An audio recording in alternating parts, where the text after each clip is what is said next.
European ফুটবলের পরাশক্তি, 4 বারের euro champion আর football বিশ্বের অন্যতম সেরা দল স্পেন, যাদের দলে খেলে থাকে বিশ্বসেরা সব তারকারা।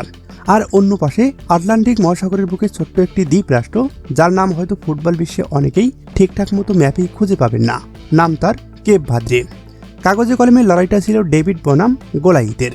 সবাই ভেবেছিল স্পেন হয়তো গোল বন্যায় ভাসিয়ে দেবে এই চুনাপুটিদের, কিন্তু মাঠের লড়াইয়ে যা হলো তা দেখার জন্য ফুটবল বিশ্ব মোটেও প্রস্তুত ছিল না।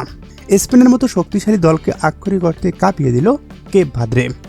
আফ্রিকার পশ্চিম উপকূলে অবস্থিত মাত্র 5 থেকে 6 লাখ জনসংখ্যার ছোট্ট একটি দ্বীপ।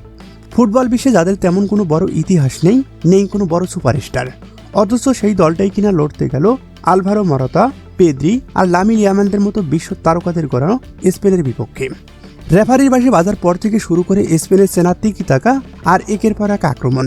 প্রথমার্ধ থেকেই স্প্যানিশ ফরওয়ার্ডরা কেপ ভাদ্রের রক্ষণভাগ ভেঙে ফেলার জন্য মরিয়া হয়ে ওঠে।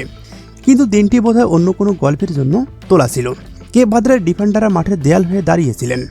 স্পেনের এক একটি ধারালো আক্রমণ আশ্রয় পড়েছিল, আর কেপ ভাদ্রের অদম্য সাহসের কাছে তা প্রতিহত হচ্ছিল। বিশেষ করে কেপ ভাদ্রের গোলকিপার যেন পোস্টের সামনে আস্ত একটি দুর্গ বানিয়ে ফেলেছিলেন। একের পর এক অতিমানবীয় সেভে তিনি হতাশ করতে থাকেন স্প্যানিশ স্ট্রাইকারদের।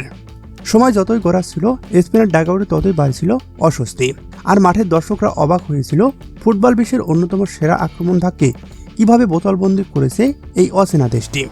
ম্যাচের শেষ মুহূর্ত পর্যন্ত আক্রমণ প্রতি আক্রমণে টানটান উত্তেজনা। অবশ্যই রেফারির শেষ বাঁশি। স্কোরবোর্ডে স্পেন 0, কেপ ভাদ্রে 0।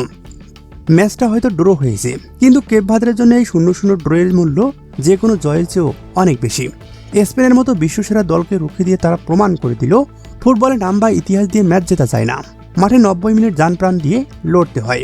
কেপ ভাদ্রে শুধু ম্যাচটি ড্রই করেননি, কোটি কোটি ভক্তের মন জয় করে নিয়েছেন। ফুটবলের এই অবিশ্বাস্য রূপকথা আপনার কেমন লেগেছে? কেপ ভাদ্রের এই লড়াইটা কি আপনাকে মুগ্ধ করেছে? কমেন্ট করে জানিয়ে দিন আপনার মতামত।